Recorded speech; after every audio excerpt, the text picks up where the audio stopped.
Part 2 शुरू हो गया जी। बच्चे कह रहे हैं पानी पी लें, उधर जाऊंगा तो पीऊंगा, फिलहाल तो इधर इस इलाके में फिर रहा हूँ जी। तो बच्चों रूल वही है, क्या 21 का नोट है,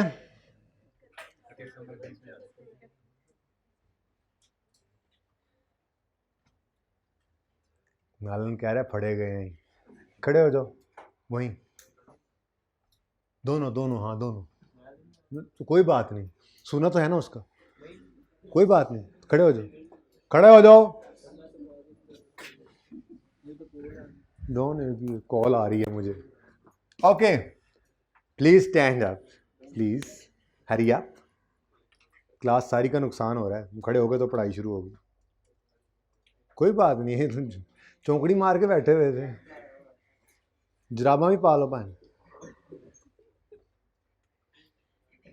ये तुम्हारी ताबेदारी, तुम्हें नंगे पांव खड़े हो जाना चाहिए था अब तक, बेशरम आदमी।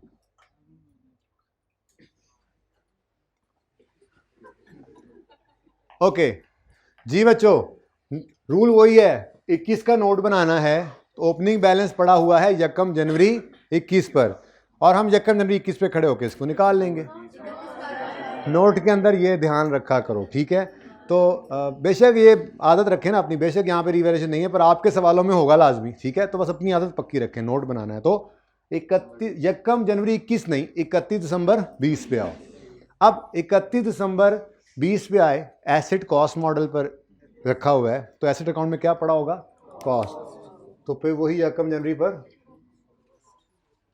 200 ही है ना, 200 कॉस्ट थी।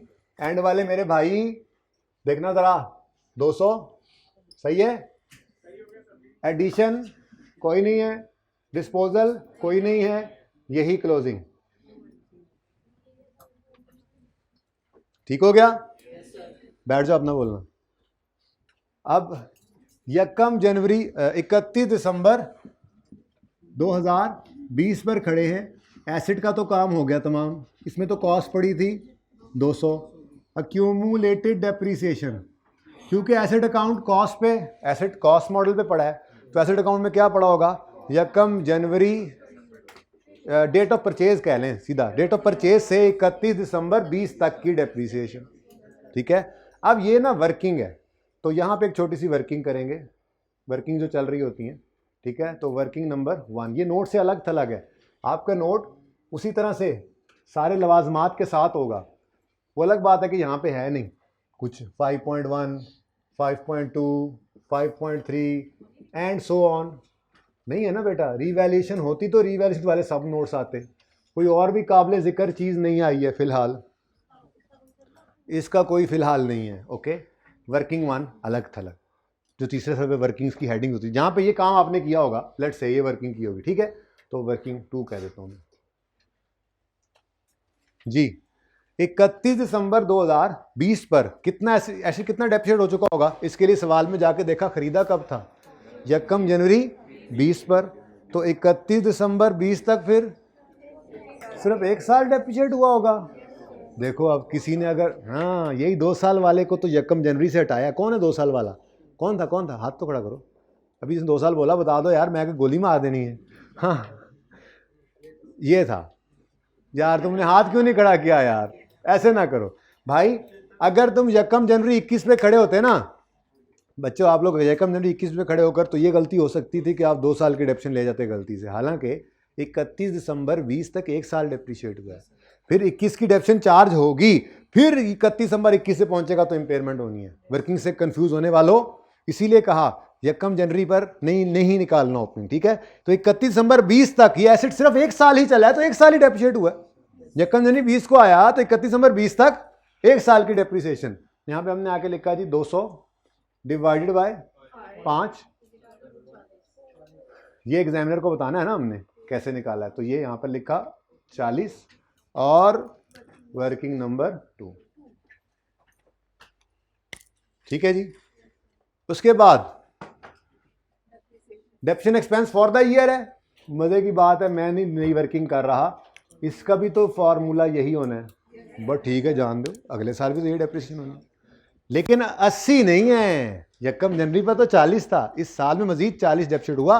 अब 31 दिसंबर 21 में पहुंचेगा, अब कंपेटिटर की इसको खबर आएगी, अब ये इंपेयरमेंट टेस्ट से गुजारेगा तो अब इसकी बुक वैल्यू 120 बनेगी 200 में से 80 माइनस करके। ठीक है, सही है। चले, तो कोई डिस्पोजल कोई नहीं है। ठीक है, तो फिर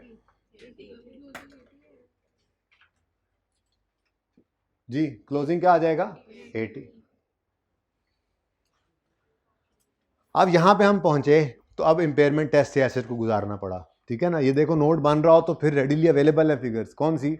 एसेट की कॉस्ट और एक्यूमुलेटेड डेप्रिसिएशन। ठीक है, अब 31 दिसंबर 2021 पर एसेट पहुंच चुका है और किताबों में नजर आ रहा है 200 माइनस 80 120 पर। ये वर्किंग मैंने ऑलरेडी कर ली हुई है। ठीक है, इनफैक्ट मेरी रिक्वायरमेंट थी।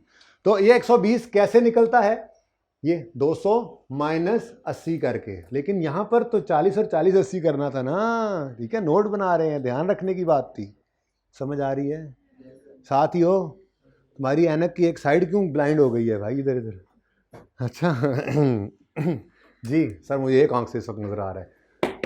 नहीं सही है भाई, जा रहे हो साथ साथ। अब एसेट 31 दिसंबर, यहाँ पे ना असल में डायरेक्ट हमने निकाला था 31 दिसंबर 21 पर कितना है, तो ये बुक वैल्यू क्लोजिंग निकल आई थी। लेकिन यहाँ मैं नोट बना रहा था तो ओपनिंग पर कितना है, इस साल कितना आया, तो क्लोजिंग पे कितना बना, ये करना पड़ा। सही है। अब एसेट कितने पे नजर आ रहा है जी? 120 पर। रिकवरेबल अमाउंट कितनी निकली है? 108। 12 रुपए से एसेट क्या हो गया है? इंपेयर। अब इंपेयरमेंट की एंट्री वही जो डेप्रिसिएशन की एंट्री है। डेप्शन की एंट्री है depreciation expense debit, accumulated डेप्शन credit. तो इंपेयरमेंट की एंट्री है impairment loss, profit and loss में डेबिट। जैसे डेप्शन एक्सपेंस प्रॉफिट एंड लॉस में डेबिट होता है, ये भी प्रॉफिट में डेबिट होगा। ठीक है, तो इसकी एंट्री। अच्छा, ओपनिंग कितना पड़ा था? ओपनिंग इंपेयरमेंट लॉस कितना है? आज से पहले ऐसी कोई बात सामने नहीं आई थी, तो ओपनिंग 0 है। लेकिन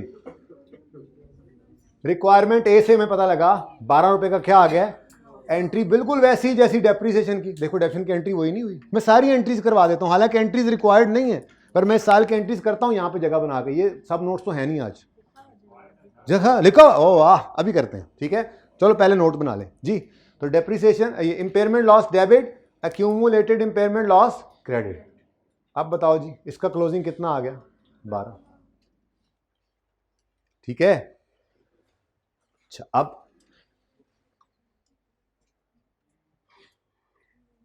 अगर मैं आपसे कहूं कि मुझे बुक वैल्यू निकाल दो, तो अब बुक वैल्यू निकालने के लिए क्या कॉस्ट लेस एक्यूमुलेशन से सिर्फ करोगे? नहीं, 200 cost less accumulation, 80 less 12 accumulated impairment loss कितना आता है? ये देखो एसेट आ गया अपनी औकात पे। एसेट ना शो करो, स्टैंडर्ड यूं कहता है, एसेट को नहीं नजर आना चाहिए more than its recoverable amount in किताबें। Do not show asset at more than its recoverable amount. Recoverable amount से ऊपर नहीं जाना चाहिए।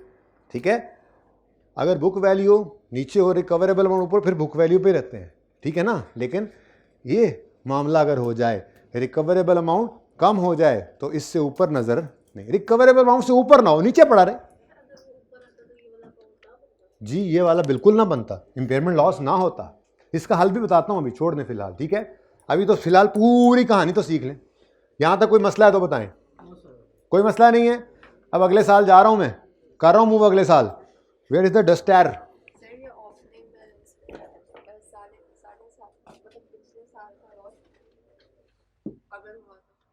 अभी अगला साल आ रहा है ना, देख लेते हैं जी। अब ये क्लोजिंग क्या बनेगा? ये क्लोजिंग क्या बन गया? और ये क्लोजिंग क्या बन गया? ओपनिंग। ये रहेगा जब तक एसिड रहेगा, जब तक सूरज चांद रहेगा, इंपेयरमेंट तेरा नाम रहेगा। ये इधर ही है अच्छा, दोबारा नहीं, अब 5 रुपये दे दो, इधर जमा कराओ भाई। मेरा खजांची किथे कोई खजांची बनाता हूँ मैं। ये जो फरमाइशी प्रोग्राम होता है ना, वो 2-3 हैं मेरे पास मौजूद वॉलंटियर्स। अच्छा जी, सुने सुने सुने सुने सुने जी, सुने सुने। अगला साल आ गया, कोई एडिशन नहीं है, कोई डिस्पोजल नहीं है, 200 रुपए का एसिड। जाग जाग लैपटॉप जाग। अच्छा, उसके बाद कोई डेप्रिसिएशन नहीं है। कैसे नहीं है डेप्रिसिएशन? एसिड इस्तेमाल होगा तो डेप्रिशिएट होगा। नहीं पता, कर लेते हैं इसका भी कुछ ना कुछ बंद, बस तो बंद, हाँ बंदोबस्त की सेकंड फॉर्म है। ओके, डिस्पोजल नहीं है। अच्छा अगली बात तो सुनो, इधर भी क्वेश्चन मार्क लगा दूं। मैंने आपको कहा है डेप्रिसिएशन तो हर साल आनी है, इंपेयरमेंट सिर्फ तब जब कोई इंडिकेशन है। हमारे सवाल ने तो कोई और इंडिकेशन नहीं बताई, इसका मतलब इस साल कोई इंपेयरमेंट नहीं आएगी, जो ओपनिंग है वही क्लोजिंग बन जाएगा, लेकिन वो रहेगा। ठीक है। अगली बार अगर कोई इंपेयरमेंट अगर आ जाती इंपेयरमेंट मजीद तो यहां फिर आ जाता, लेकिन ये हर साल नहीं आती। ठीक है, खैर चलने दें, अभी पूछते रहना फिर सवाल बार बार। फिलहाल तो मुझे इस फिगर से कंसर्न है। तो वर्किंग नंबर 3 होने लगी है जी, डेप्रिसिएशन एक्सपेंस। वैसे ये वर्किंग 3 नहीं है, बेसिकली रिक्वायरमेंट अलग से बनाई हुई थी मैंने, लेकिन छोड़ो अभी, फिर इस डाल देंगे इस पर बाद में रिक्वायरमेंट सी। ठीक है ना, सोच के बताओ, इस जैसा मामला कभी पहले भी देखने को मिला? कब? सबसे पहले हमने चेंज इन एस्टीमेट देखा था, उसमें लाइफ बदली थी, हमने कहा पुरानी कॉस्ट पुरानी लाइफ अब नहीं चल सकती, मजबूरी, हमने कहा book value at the date of change in estimate निकालो और उस दिन खड़े होकर रिमेनिंग लाइफ निकालो और फिर उस बुक वैल्यू को उस रिमेनिंग लाइफ पे डेप्रिशिएट करो। फिर कुछ दिन गुजरे, रीवैल्यूएशन आ गई, हम फिर फंस गए। हमने कहा अब वो पुरानी कॉस्ट और पुरानी लाइफ रेलेवेंट नहीं है, अब इस रीवैल्यूड अमाउंट को पकड़ो और रीवैल्यूएशन के दिन खड़े होकर रिमेनिंग लाइफ निकालो और इस रीवैल्यूड अमाउंट को रिमेनिंग लाइफ पे डेप्रिशिएट करो। फिर अमन सुकून से चल रहे थे कि आज इंपेयरमेंट आ गया। ये तीसरा मौका है, ये तीसरा मौका भी वैसा ही है।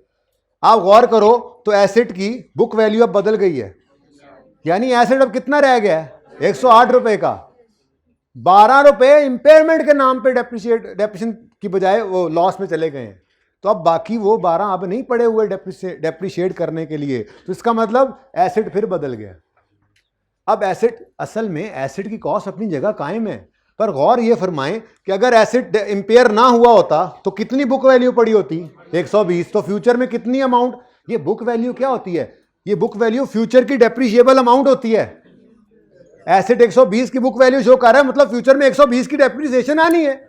अब अगर एसेट 120 का नहीं रहा, 108 का हो गया, तो क्या फ्यूचर में 120 वाली डेप्रिसिएशन चल सकती है?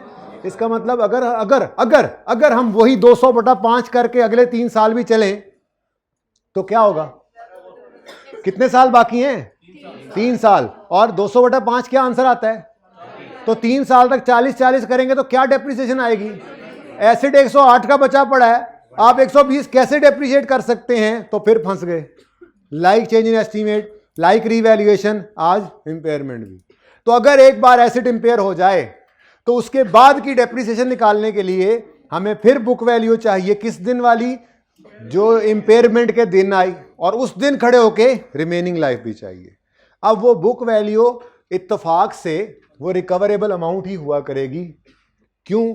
क्योंकि रिकवरेबल अमाउंट ही बुक वैल्यू बन जाती है जब इंपेयरमेंट लॉस आए। तो अगर देखो ना, अगर देखो अगर सिचुएशन ये होती 132, तो क्या होता? ये कोई ना आता, इधर ही रहता, कोई लॉस ना आता और जैसे चल रहा था वैसे ही चलता रहता। मसला ही तब आएगा जब ये इससे कम हो जाए, तो इस पर एसेट को लाना है। जब इस पर लाना है तो यही है वो अमाउंट जिसको फ्यूचर में डेप्रिसिएशन के लिए यूज करना है। ठीक है, लेकिन मैं इसका फॉर्मूला लिखता हूं, ये मिटा दूं? मैं अभी कोई बात नहीं कर रहा, मैं जो कर रहा हूं पहले वो देख लें जी। इधर देखें, डेप्रिसिएशन एक्सपेंस निकालने लगा हूं मैं, तो मैं कह रहा हूं आप रिवाइज्ड बुक वैल्यू लें। रिवाइज्ड बुक वैल्यू कौन सी है? देखो, अगर इंपेयरमेंट लॉस ना आता तो क्या बुक वैल्यू रिवाइज होनी थी? ठीक है, तो रिवाइज बुक वैल्यू अंदर खाते की बात कर रहा हूं। अगर रिवाइज बुक वैल्यू कभी होगी तो डेप्रिसिएशन चेंज होनी है, और वो सिर्फ तब होती है जब बुक वैल्यू से रिकवरेबल अमाउंट कम हो जाए। और अगली बात, वो रिकवरेबल अमाउंट जो होती है वही फिर रिवाइज्ड बुक वैल्यू होती है। एसेट को उठा के उस पर ले आते हैं, तो मतलब यही अगर चेंज है डेप्रिसिएशन में तो यूज ये वाली फिगर होगी 108। खैर फॉर्मूला तो लिखें, रिवाइज बुक वैल्यू ओवर, और रिमेनिंग लाइफ किस दिन खड़े होकर निकालेंगे? जिस दिन इंपेयरमेंट हुई। ठीक है जी। अब रिवाइज बुक वैल्यू क्या है, ये देखो 108 रिवाइज हो चुकी है, 108। रिमेनिंग लाइफ, अब टोटल कितने थे, 5 साल, कितने गुजर चुके इंपेयरमेंट तक, 2, तो बाकी रह गए 3। Answer is 36, exact 36।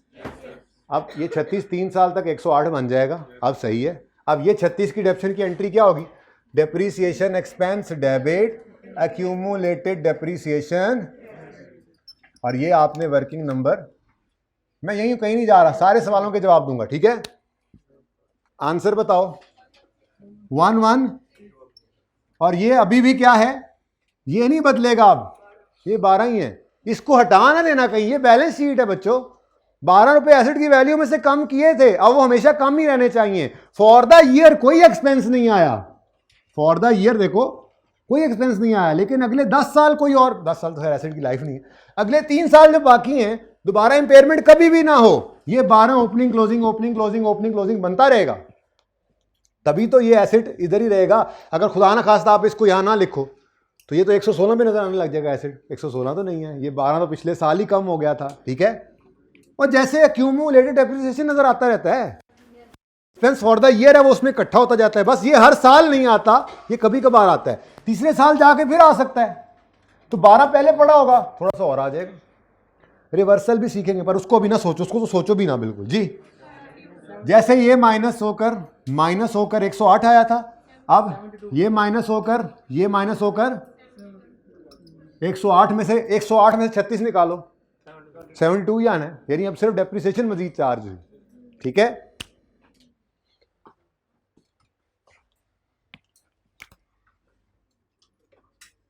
Measurement basis cost model है जी। Method of depreciation straight line. Life, ये 40 निकालने के लिए 5 साल इस्तेमाल किए थे और यहां पर 3।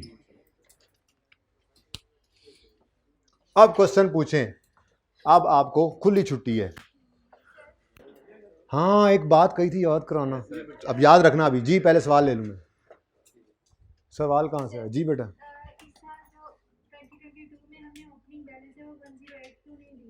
108 ही लिया बेटा, 108 ही लिया है। ये 108 कैसे बना हुआ है? ये 108 है 200 माइनस 80 माइनस 12। यही तो मैं कह रहा था उनको पहले स्टार्ट में कि एसेट अपनी जगह कायम है।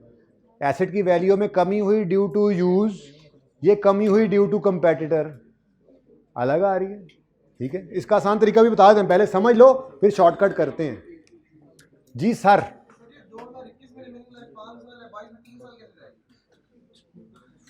बेटा 2021 में ओरिजिनल लाइफ 5 साल चल रही थी, 2021 में कोई एस्टीमेट चेंज नहीं आया था, तो ओरिजिनल लाइफ 5 साल थी, 20 21 वही 5 साल इस्तेमाल किए for the purpose of depreciation. ये इंपेयरमेंट ना आती तो 22 23 24 भी यही 5 साल इस्तेमाल होना था। रिमेनिंग लाइफ कब निकालनी पड़ी, मैंने तो नहीं कवाली की यहां पे, वो तब निकालनी पड़ी जब इंपेयरमेंट लॉस आ गया और एसेट की बुक वैल्यू 120 की बजाय अब 108 पे चली गई। ये वाला मसला है असल में। जैसे चेंज एस्टीमेट पे मसला आया था, जैसे रिवैल्यूएशन पे मसला आया था, वैसे ही तीसरा मसला आज हमने देखा है। अगर इंपेयरमेंट लॉस आ जाए, एसेट की बुक वैल्यू नीचे चली जाए, यानी एसेट की बुक वैल्यू रिकवरेबल अमाउंट नजर आने लग जाए, तो एसेट की बुक वैल्यू बदल गई। बुक वैल्यू बदल गई है तो पुरानी डेप्रिसिएशन से अगर आपने डेप्रिशिएट किया तो फिर तो ज्यादा डेप्रिशिएट कर जाओगे। तो इसलिए आपको रिवाइज बुक वैल्यू चाहिए, जो मैंने आपको कहा ऐसी कान में रिकवरेबल अमाउंट ही होती है, ठीक है। और उसको डेप्रिशिएट करोगे रिमेनिंग लाइफ पे। सारे अपने हम सायों को चेक कर लो, सोने वाला दिन तो नहीं है आज जी। 1 मिनट जी।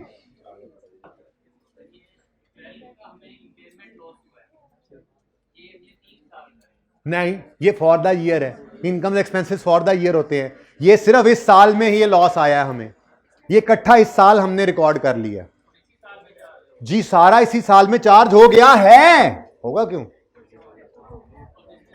जी जी जी जी, बोलो बोलो बोलो बोलो बोलो बोलो बोलो बोलो। सोच लो। जी बेटा इधर से सवाल आया था।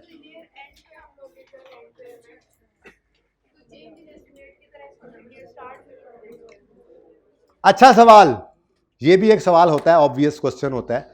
जैसे पहला सवाल मैंने पहले ही जवाब देते, मुझे ख्याल आया मैं ये भी दे देता, लेकिन चलो पहले मैंने एक सवाल का जवाब दिया। बच्चों का पहला सवाल होता है सर एंट्री भी सेम है, डेप्रीसिएशन और इंपेयरमेंट में क्या फर्क है? तो उसका मैंने आपको बता दिया, डेप्रीसिएशन हर साल होती है विदाउट एनी इंडिकेशन होती है, जबकि इंपेयरमेंट के लिए, जाग के सुनो सारे, जबकि इंपेयरमेंट के लिए जरूरी है कोई इंडिकेशन हो, फिर इंडिकेशन पे टेस्ट लगे, फिर टेस्ट में भी एक और मसला है, रिकवरेबल अमाउंट कम हो तो लॉस आता है। ये तो फर्क हो गया किसमें, इंपेयरमेंट में और डेप्रीसिएशन में। आपका सवाल क्या था भूल गया मैं। हाँ, सवाल ये आया अगला कि सर हम चेंज इन एस्टीमेट की तरह से इंपेयरमेंट को भी साल के पहले दिन ना ले आए। उसका जवाब है नो, ओनली अंदाजा इज द ओनली थिंग जो हम साल के पहले दिन लेकर आते हैं। अंदाजा, एस्टीमेट, उसकी वजह हमारा अंदाजा था, हमारा अंदाजा बदल गया। हमने एसिड खरीदा, सोचा 5 साल चलेगा, साल बाद सोचा नहीं नहीं नहीं नहीं नहीं 6 साल चलेगा, और लाइफ बढ़ गई, अंदाजा था। तो अब पता लग गया है ना, सही वाली डेप्रिसिएशन निकालो। लेकिन रीवैल्यूएशन को तो नहीं लाए थे, ईयर एंड वाली रीवैल्यूएशन को साल के पहले दिन ले आए थे। क्यों? जिस दिन किया वो उसी दिन होगी, अंदाजा नहीं है। इसी तरह से कंपेटिटर क्या साल के पहले दिन आया हुआ था? उससे पूछो, पूछ लो उससे, कोई पता ही नहीं था बेचारे को। अभी सरप्राइज मिला उसको 31 नवंबर 21 की शाम को, बेचारे को होशो हवास में भी नहीं था, वो तो यहां पढ़ाई में मसरूफ है। उसे क्या पता राणे क्या कर रहे हैं उधर। उन्होंने ले ली बस, अब फिर बस ठीक है। तो इंपेयरमेंट कंपेटिटर के आने पर हुई, तो जिस दिन कंपेटिटर आया है ये उसी दिन रहेगी। ये मिड ऑफ द ईयर भी हो सकती है। इंपेयरमेंट का सिर्फ कोई कंपेटिटर नहीं होता। मैं आपको पढ़ाऊंगा, जमाइयां ले लें आप लोग, मैं आपको पढ़ाऊंगा इंडिकेटर्स। उसके अंदर एक इंडिकेटर ये भी है, मिसाल के तौर पे हमारा एसिड है, एक्सीडेंट हो गया। अब अगर एक हमारे एसिड का एक्सीडेंट हो गया तो वो गल्ला नहीं रही, कहते हैं ना बंदे, गड्डी बड़ी चंगी सी लेकिन वो अगली गल्ला नहीं रही, ये मसला आ जाता है। तो एक्सीडेंट अगर साल के दरमियान हो गया, एसिड डैमेज हो गया, ये भी एक इंपेयरमेंट का इंडिकेशन है। तो क्या करोगे, साल के आखिरी दिन लेके जाओगे या पहले दिन लेके जाओगे? जी, जहां पे है वहीं पे छोड़ोगे, दरमियान में है तो दरमियान में ही करोगे इंपेयरमेंट लॉस, उसी वक्त रिकॉर्ड। ठीक है, तो सिर्फ चेंज इन एस्टीमेट ऐसी चीज है जो साल के पहले दिन लेके जाना है, क्योंकि वो हमारा अंदाजा था और ये एंड पे खड़े होकर हमें पता लग गया कि ये सही है, अब पुराना गलत था। तो इस साल की डेप्रिसिएशन चूंकि अभी रहती है तो सही वाले अंदाजे से निकालो। उसके अलावा चाहे इंपेयरमेंट है चाहे रिवैल्यूएशन है, अब मैंने रिवैल्यूएशन का भी एक सवाल करवाना है आपको छोटा सा, मिड ऑफ द ईयर। ठीक है, तो चाहे रिवैल्यूएशन है चाहे इंपेयरमेंट है, जिस दिन वो होगी उसको उसी दिन रखना है, उसको कहीं नहीं लेके जाना। Okay okay. और रिवैल्यूएशन हो चाहे इंपेयरमेंट हो, जब वो एक बार हो जाएगी उसके बाद की डेप्रिसिएशन के लिए रिमेनिंग लाइफ निकालनी है। रिवैल्यूएशन में रिवैल्यूड अमाउंट को और इंपेयरमेंट में रिवाइज बुक वैल्यू को। हाँ जी, एक मिनट बेटा।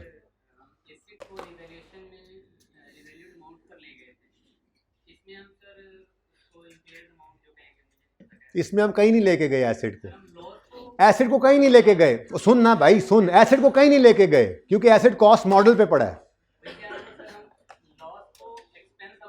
जी बिल्कुल,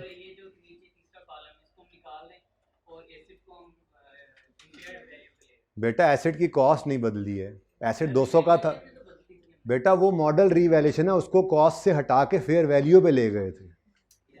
यहाँ पे ये कॉस्ट मॉडल है, रीवैल्यूएशन मॉडल वाला एसिड भी इंपेयर होगा, क्यों? उधर एक्सीडेंट नहीं हो सकता, वो देखते हैं अभी। ठीक है, अभी कॉस्ट मॉडल है ना, अगर तो एसिड नहीं छेड़ना। एसिड छेड़ा था तब जब रीवैल्यू किया था, ठीक है ना। तो अभी एसिड कॉस्ट मॉडल पे है, कोई मसला नहीं है। ये चेंज इन एस्टीमेट में भी कॉस्ट कायम रही थी, इंपेयरमेंट भी कॉस्ट कायम रही है। सिर्फ मसला क्या हुआ है, हम 40-40 करके डेप्रिशिएट कर रहे थे, इस साल एक एक्स्ट्रा 12 डेप्रिशिएट करवाया, मतलब डेप्रिशिएट कह रहा हूं, लॉस रिकॉर्ड किया, एसिड को औकात पे लाए, और अब अगले 3 साल 36-36 है, तो वही 200 का एसिड। कॉस्ट तो 200 ही खरीदा, तो 200 का ही था ना, कि इंपेयर होने से वो उसकी कॉस्ट बढ़ गई है। ठीक है ना, अगर रीवैल्यू करेंगे तो फिर देखेंगे, फिलहाल कॉस्ट मॉडल। जी और क्वेश्चन?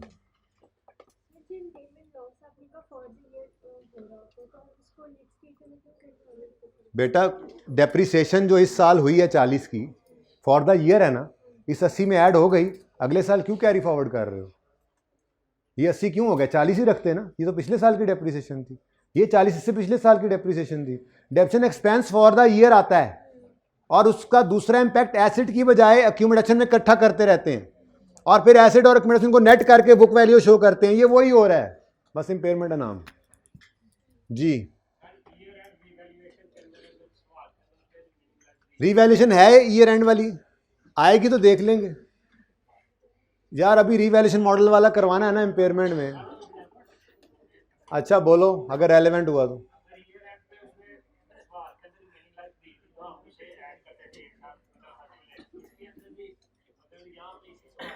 वो देखेंगे अगर आएगा तो, अभी नहीं है ना। नेक्स्ट 1 मिनट, हाइब्रिड से क्वेश्चन है जी, पहले आप पूछ लें बेटा, पूछ लें, हाइब्रिड वाला भी आए। मतलब कि एसेट 120 का किताबों में नजर आ रहा है, बुक वैल्यू कितनी है 120, मैक्सिमम उसकी रिकवरी कितनी होनी है हमें 108। अब एक चीज आपकी वैल्यू समझ लो, वैल्यू 108 की रखती है मैक्सिमम और आप यूजर को उसको 120 पे दिखा रहे हो, तो ओवरस्टेट नहीं किया हुआ आपने? ऐसे मैंने बोल दिया, माजरत जी। हाइब्रिड क्या सवाल है भाई? वैल्यू एंड यूज जो है उसके बाद मुझे कुछ सुनाई नहीं दिया, माइक नजदीक करें।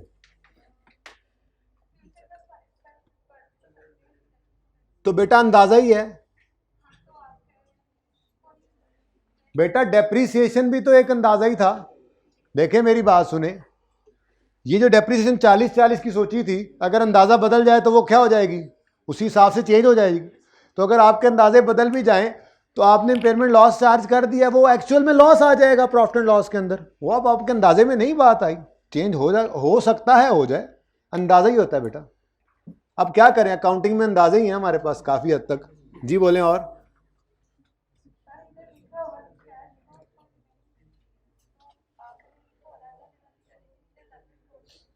एनुअल का लफ्ज लिखा हुआ है ना बेटा, एनुअल कैश फ्लोज, एनुअल का लफ्ज आप नहीं पढ़ रहे, सही है, एनुअल भी उसी लाइन में लिखा हुआ था जी। हाँ जी, और को सवाल? हाँ ये सवाल मैंने कहा था करना है, अभी यहां तक को मसला नहीं है तो बताएं। नहीं है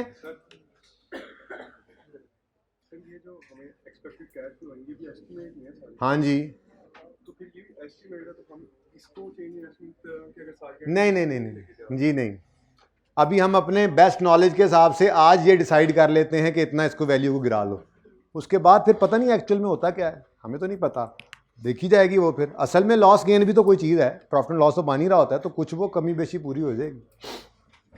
जी बच्चों, अच्छा हाँ जी कहा था, मिसाल के तौर पे प्लीज सिचुएशन ये होती कि fair value less cost to sell होती है 108 लेट से, और वैल्यू इन यूज होती 90, तो हायर क्या है? तो क्या लाजमी है कि अरसलान एसेट बेच देगा? ये मैंने एक छोटी सी बात करनी थी। क्या अगर fair value less cost sell higher है तो क्या बस आगे बिजनेस ना चलाएं? ये सवाल यहां खत्म कर दें, सेल कर दें? ऐसी कोई बात नहीं लिखी हुई। बहुत सारे लोग लॉस के ऊपर भी काम, मैंने इसको कहा भाई बंद कर दे गाड़ी, कहने लगा सर जी जट्टां दा भी ना है, जान दे देंगे, ये गड्डी नहीं रुकती, नुकसान है तो की हो गया। अब वो कल के चोरे उठ के आएंगे और यहां पे हमारे रूट पे बस चलाएंगे और हम बैठ जाएंगे, कोई बात नहीं सर, नुकसान होते और बड़े नफे वाले कारोबार हो रहे हैं, एक नुकसान से ही बहुत सारी ऑर्गेनाइजेशंस लॉस वाली प्रोडक्ट्स को भी चला रही होती हैं, कोई मसला नहीं, ठीक है, इस रूट पे लॉस सही, दूसरे पे प्रॉफिट आ जाएगा, मुकाबला कैसे छोड़ दें, तो ये जरूरी नहीं है। ये ना समझ लेना कि fair value less cost sell ज्यादा आ जाए तो बस सवाल खत्म, हम कहेंगे चलो भाई अरसलान बेचो तो निकलो, वो कहेगा मुंशी हो, मुझे बताओ कि अकाउंटिंग एंट्री क्या करनी है, मुझे ये ना बताओ कि मैं बंद करूं या चलाऊं, ठीक है, ओके डन। अच्छा जी, आप इधर सुने, मेरा मशवरा ये है कि इम्पेयरमेंट की नॉर्मली नोट के साथ, अगर अलग सवाल आए फिर तो अलग है, अगर नोट में सवाल आए तो ऐसे ही बस छोटी मोटी एडजस्टमेंट होती है इस लेवल की, ठीक है, वो आपको नॉर्मली ये दोनों फिगर्स दे देता है, अगर पीपीई के नोट के अंदर ये मिक्स करता है ना, तो नॉर्मली ये दोनों फिगर्स दे देता है, या मैक्सिमम ये करेगा कि ये दोनों फिगर्स दे देगा, कंपैरिजन से ये निकालोगे और कंपैरिजन से ये लॉस निकालोगे, इतने की लेवल तक जाता है पीपीई के नोट के अंदर। तो अगर ऐसी सूरत हाल है तो मेरा नहीं ख्याल कि ये इतना लंबा काम आगे करने की जरूरत है। इसका हल ये है कि आप यहां पर अक्यूमुलेटेड डेप्रीसिएशन एंड इंपेयरमेंट लिख लें, और यहां पर ये मैंने क्या किया, इसको ऐड किया, इसको ऐड कर दिया, और यहां पर डेप्रीसिएशन डिस्पोजल के बाद एक लाइन इंपेयरमेंट लॉस की भी ऐड कर दें, और ये जो 12 आपने इधर लिखा था इसको यहीं पे लिख ले। एक मिनट, पहले ज़रा इसकी पिक्चर तो ले लें, ये मिटने लगा फिर आपने कहना है ओ की होया जरा पहले सी। ये भी एक वर्जन है ना, कोई इस पर कंफर्टेबल हो, इसकी पिक्चर ले लें, फिर मैं चेंज करूं। जल्दी करें, आज तो नमाज भी इधर ही पढ़नी पड़ेगी। मैंने जो सोचा हुआ था IS 16 का वो तो अब करके जाना है ना।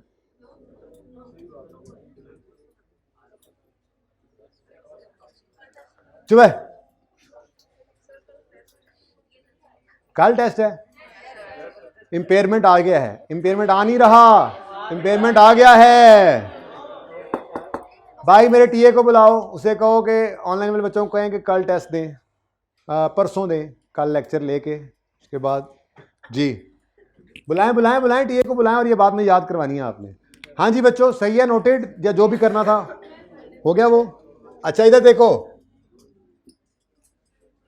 यहीं पर मैंने कहा पेपर के अंदर ऐड करो, सादा सी एडजस्टमेंट है इस साल के अंदर, और यहां पर एक लाइन मैंने छोड़ दी थी, वो सवाल के अंदर ना एक आधी लाइन छोड़ के चला करो सवाल करते हुए, वरना पढ़ते पता लग गया तो एक लाइन छोड़ देना कि लॉस आ गया तो लिख लेंगे, वरना वैसे एक एक लाइन छोड़ा करो, ठीक है। और ये क्या आ गया 12। अब इधर देखो, ये ऐड किया मैंने, और ये रो मैंने यहां पे ऐड कर दी, ठीक है भाई। मेरे FAR 1 के बच्चों को मैसेज करवाना कि वो कल वाला टेस्ट जो है वो ये वाला लेक्चर लेकर दें, यानी कि कल वो टेस्ट ना दें, बल्कि अपलोड ही ना करना, उन्हें मैसेज कर देना कि मैं ये लेक्चर मैंने कहा है कि ये लेक्चर लेकर उसके बाद बच्चे अटेम्प्ट करें टेस्ट, ठीक है। अब इसको इंश्योर आपने करना है। अच्छा जी, तो ये क्या आ गया जी यहाँ पर 12, तो ये क्या हो गया 92।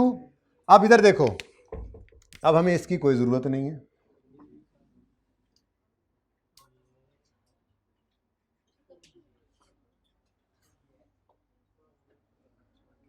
ठीक है। और इधर देखें 200 माइनस 92 108, ये सारा कट चुका हुआ है। अगर आप चाहें तो इस तरह से भी कर सकते हैं, और अगर आप चाहें तो दोनों बना भी सकते हैं, जैसे आप कंफर्टेबल रहें, ठीक है। अब ये 92 इधर आएगा, ओके, और यहां 36 बना, और ये कितना बन गया 128, और 200 में से 128 गया तो बाकी 72 आ रहा है। तो ये भी आप कर सकते हैं, ये काम किया मैंने, सिर्फ ये इंपेयरमेंट लॉस की लाइन यहाँ पर ऐड कर दी, ऊपर मैंने लिख दिया डेप्रिसिएशन और इंपेयरमेंट दोनों ही यहाँ पे हैं, ठीक है जी। तो ये एक शॉर्टकट वे भी है, ऐसे भी कर सकते हैं आप, आपकी मर्जी है।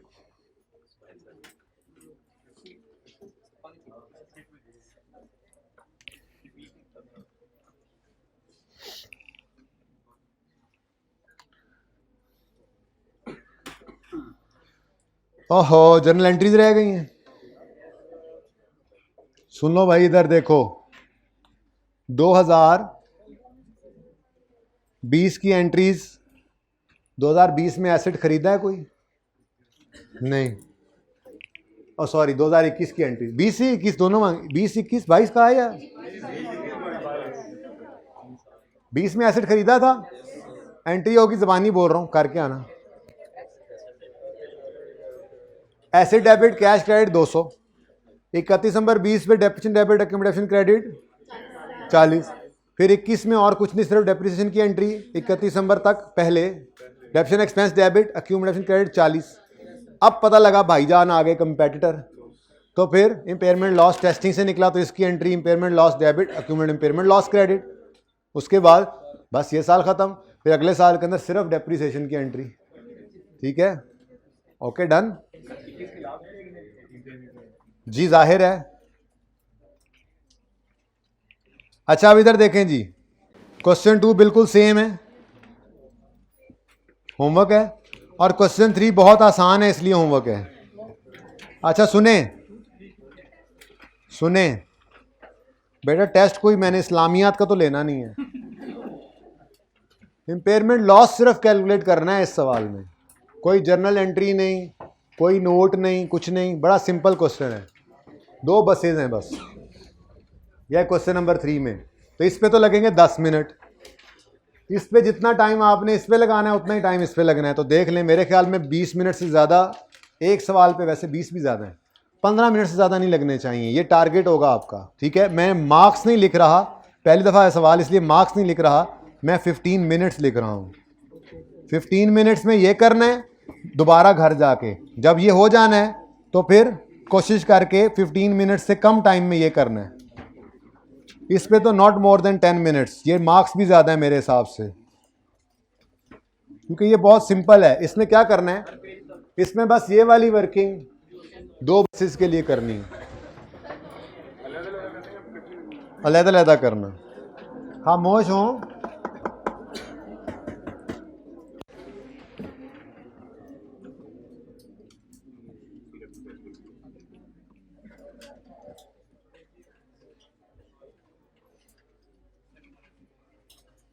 बेटा ये चुप नहीं होंगे तो मैं नहीं बोलूंगा, आप चुप हो, आप बैठो चुप कर।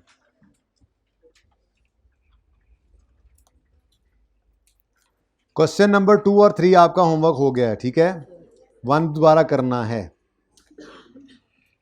ओके जी, आ जाएं जी IS 16 पे।